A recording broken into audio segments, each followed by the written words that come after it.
Hello everyone. Let me introduce you to Jonas and Hanna, who are here with us today. They have planned their route from Germany to Singapore, covering 20,000 kilometers across 20 countries, and they've been traveling across Eurasia, starting from Germany in April 2022.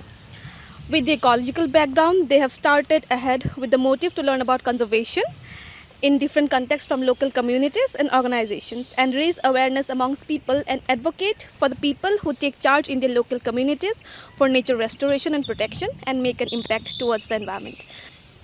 Hi, welcome again, Hannah and Jonas. So, we would start with the first question. What really inspired you to go ahead and come up with something like biking for biodiversity? Yeah, we are both ecologists. We studied ecology and worked in the NGO sector for a few years then. And we worked on several projects, but mostly behind the scenes on the computer. So we saw the impacts that nature conservation can have on your communities from afar, but we never saw them on the ground. So then it was time for a change in our life, we knew, and we quit our jobs. And we thought, okay, now is the time to actually see the impact that nature conservation projects can have on local communities and on the ground. So we thought this is our chance to see it. And we thought a cycling trip where you can go from project to project across different countries, different cultures, is the perfect way to get a deeper understanding how nature conservation works and how it can really have an impact. Okay, great. So the next question is, what factors do you consider before selecting a location? Basically, we knew when we thought of biking for biodiversity that we want to do the whole journey by bicycle. So we started in Germany, Jonas's hometown, and then the following locations, meaning the projects, the initiatives that we visit, were based on our interests. So we knew what kind of projects are going on in certain locations that we find innovative, we find inspiring, and which are the individuals whose work we want to show to the world. So this is how we developed in Europe, that we still had knowledge and interest of certain topics. And then when we left Europe, it was really kind of like a day-to-day exploration. We found out about something through somebody who we met. And so since we are traveling very flexibly, we just adapt our route and go there and see. Okay, so that's really flexible, and I guess it gives you more time to think about your journey. What challenges do you face during your expedition, and how do you overcome it? Well, generally, first we have to say that we love it and that the challenges are not as big as we expected. It's not, there are not so many challenges, but of course, we've been on the road for almost a year now, and it's not always easy to be so far away from home. And yeah, without a place you can go back to when you feel down or you have health issues. So if the weather is very bad, if we don't feel well, or if something goes wrong, then it can be challenging simply, not to have a place to retract to find safety. Um, but apart from that, what really helps us with all the challenges is all the nice people we meet along the way, because we get so much help from people we meet, complete strangers, and that's really big help with any challenge that we face. So, cycling itself is a very green mode of commute, but we are very keen to know what all greener initiatives you take as a responsible tourist on the way. That's a very good question. Um, Originally, that's why we chose bicycles, because already with that we can minimize our ecological footprint, and we love it, of course. But there are many other aspects to sustainable tourism, as you said. With cycling, we prefer to discover areas that are not so frequented or even not so touristy. So we stay away from bigger roads. We go into villages, and then we as much as we can, we support the local communities. So of course we purchase their products. We prioritize locally grown and locally sourced produce always, and most of the time we are wild camping. We are setting up the tent wherever we go, but we also, when it's about accommodations, then we prefer staying in homestays or with local guest houses and not big hotels, let's say. So these are some examples. Of course, we cannot minimize or we cannot get rid of all our footprint, but we try to do the best we can. Okay, that's quite inspiring, I would say. Um, Now, in these days when everyone is looking for a very comfortable and very instantaneous mode of transport, right? Be it taking flights or taking basically rides on motorbikes or anything else, and compared to that, cycling is often seen as a tiresome mode of transport because you have to pedal and then reach the destination. Many people, I believe, they are quite keen to take such cycle expeditions. Would you have any key message which can inspire them to go for these kind of expeditions? How they can make it more adventurous, more inclined towards fun, as well as more knowledgeful, as well as impactful as well. I'm sure your journey is going to create such a wide impact. So, would you have any key message for all those avid bikers? Definitely. First is to do it, to actually get up and do it. It doesn't have to be a huge trip spanning across several thousand kilometers. It can really be from one of your location to another city, because we discovered through this trip that cycling is really not only the best way to get familiar with your environment, but the best way to meet people, the best way to understand your surroundings, the weather, the terrain, the smells, the sounds, what you see, through all your senses. It's a great journey and a great way of learning, and of course it's very healthy. So it's just you're outdoor, you're breathing fresh air. It's really much more than what people would think. It's also excellent for the mental health as well. So there is no reason why not to do it and why not to do it now. Great. I'm sure it's going to really encourage many avid bikers, as I said, and they will inspire through your journey. I'm sure they will take it up sooner. So my next question would be like, I think many of our viewers would like to know how far, like so far, how many countries you have traveled. We have visited 12 countries so far. We've visited 7 in Europe, then spent 3 months in Turkey, then visited Armenia and Georgia and the Caucasus, and now India and Nepal, and there are still probably about 10 more countries coming up. And what do you look forward to whenever you are like, okay, I need to visit this place? So what's the thing in your mind? Like any factors? Yeah, I mean, the idea is to get to know nature conservation projects. So what we are most excited about is to see how nature conservation works in different areas. That's the whole goal, and that's always what is the most interesting part for us. And then, of course, also getting to know the culture, getting just to see new landscapes, getting to try new food, just exploring whatever we can in a new place. And I think this question we ask almost everyone who comes to India. So how far, like, how do you like being in India and specifically in Dehradun? Yeah, we have been in India for almost a month so far, I think, but we still have only seen a tiny fraction of the country. We cycled from Delhi to Kathmandu through Uttar Pradesh and a bit of Bihar. Of course, that's very crowded places, very much densely populated places. It has been amazing already. We had the chance to visit some reserves, and we think there is so much more to see in India and so much more to come within the next few months we will spend here. That's amazing. That's amazing. And specifically Dehradun. Oh yes. Yeah, and Dehradun is a really just a nice city.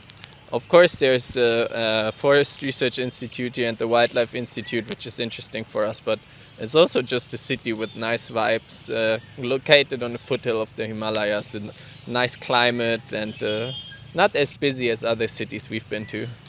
Dehradun has just another amazing thing. Like people travel to Dehradun all the time. And that's one of the reasons why SankalpTaru is headquartered in Dehradun, closer to nature and proximity to institutes like FRI and Wildlife Institute of India and others. So that's also one of the factors. Okay, so I think we would really love to know, like each of you, if you can relate one of your experience that you have had, like the most memorable one throughout your journey.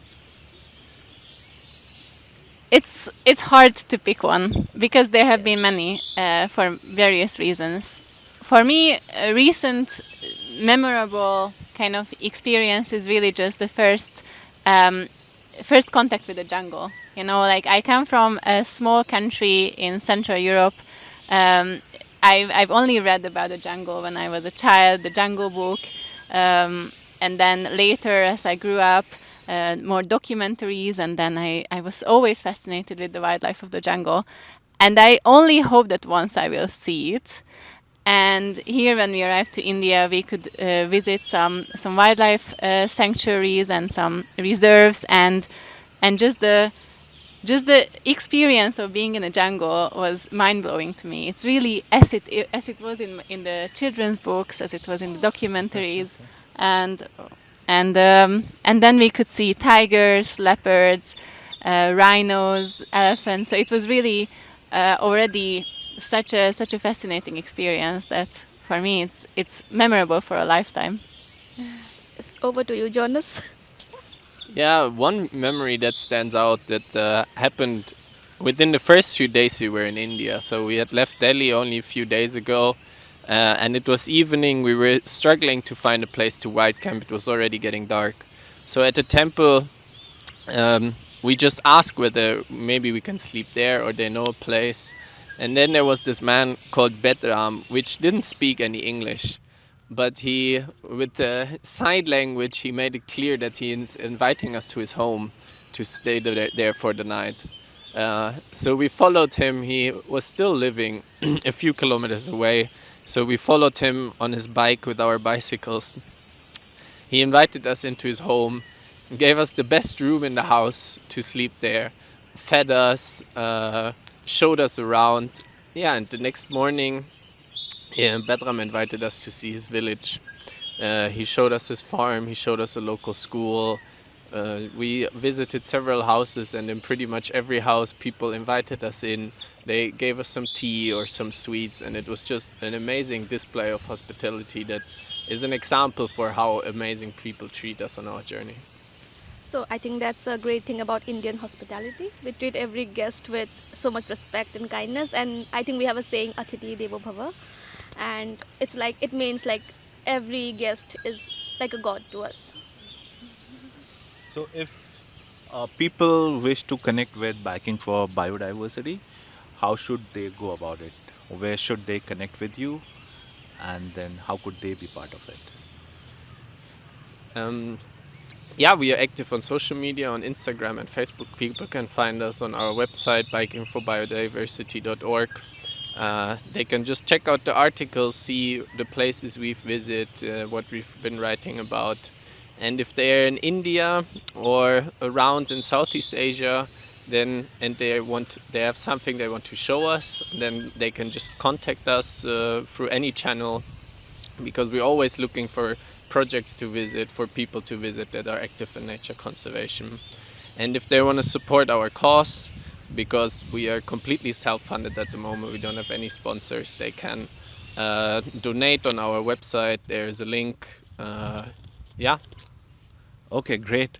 I know 20,000 kilometers is something like half of the Earth's circumference, and you're already covering it. What are the future plans for Biking for Biodiversity? Yeah, so for the moment, our journey is still ongoing. We want to cover in South Asia. We have visited Nepal so far. We are in India again. We will go to Pakistan, come back to India, visit Bangladesh, and then we will continue in Southeast Asia and hopefully reach Singapore by the end of the year. And then the journey is still not over. Of course, it's not like we stop cycling and then everything is over. But we want to still raise awareness afterwards. it's not quite clear at the moment how it's going to continue, if there's going to be a book or a movie or something. But we would love to, yeah, make the most out of it. And who knows, maybe in the future we will start another journey. Oh, that's great. Quite inspiring, I would say. I think documenting is the best way to tell people your story.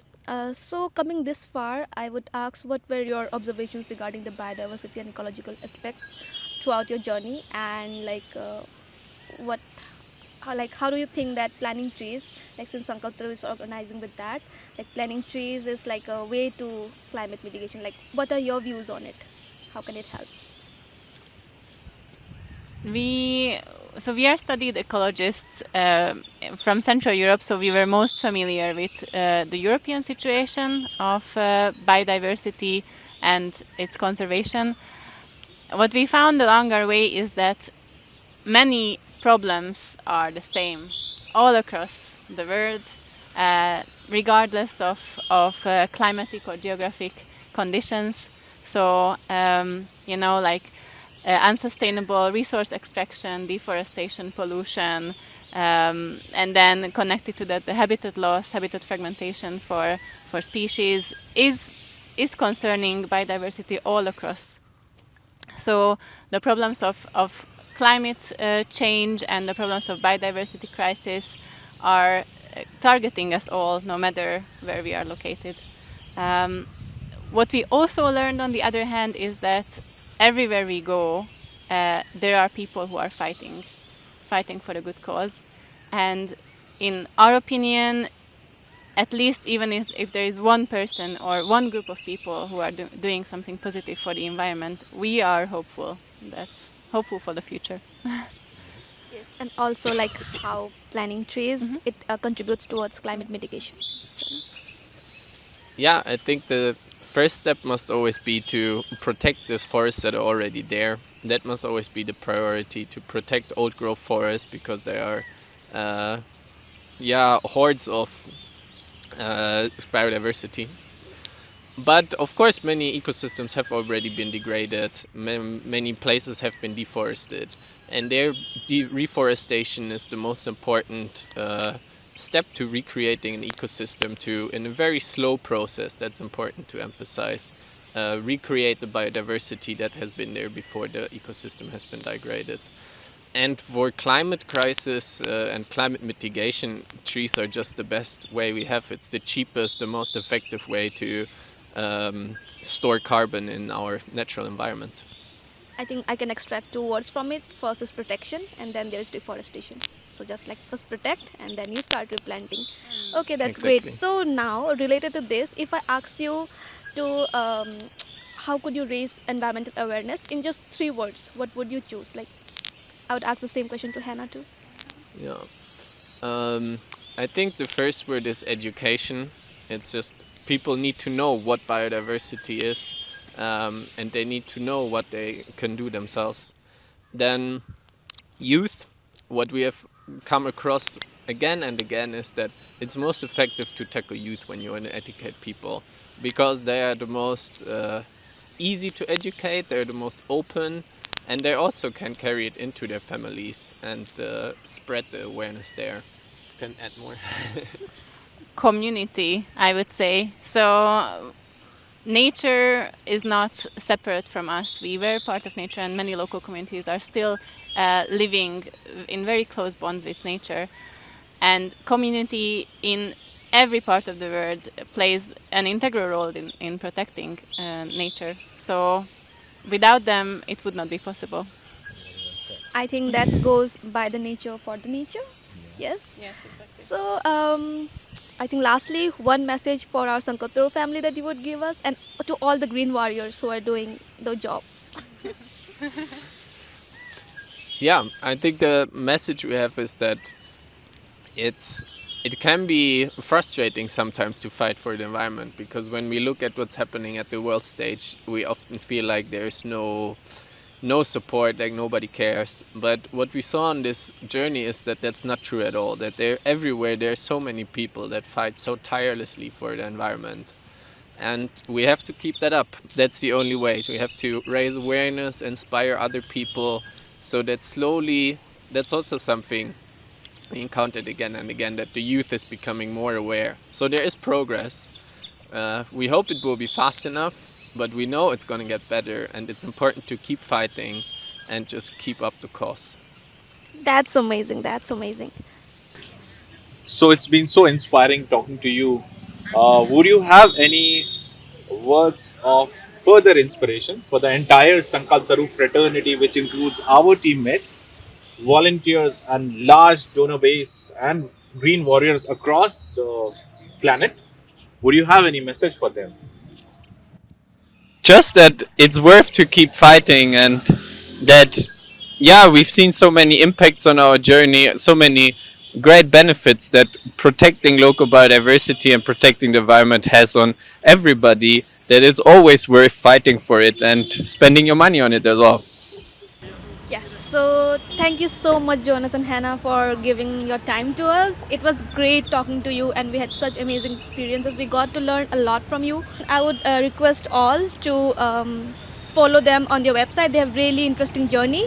We'll mention the links to their page on a video somewhere below, and you can always follow them and also support them in any way it can be, either financially or through taking them for places to visit, introducing them to new places, or suggesting them in any ways you can. Thank you. Thank you very much also for the opportunity, for the great talk, and we have learned so much from you, and we are also very inspired and looking forward to finding out more about the SankalpTaru work. So it has rosemary from Himalayas. It has anardana, the pomegranate seeds from Thar Desert, and it has some apricots. And also seasoning salt, I think. Yes. So thank you so much. Thank you so Thank much. you.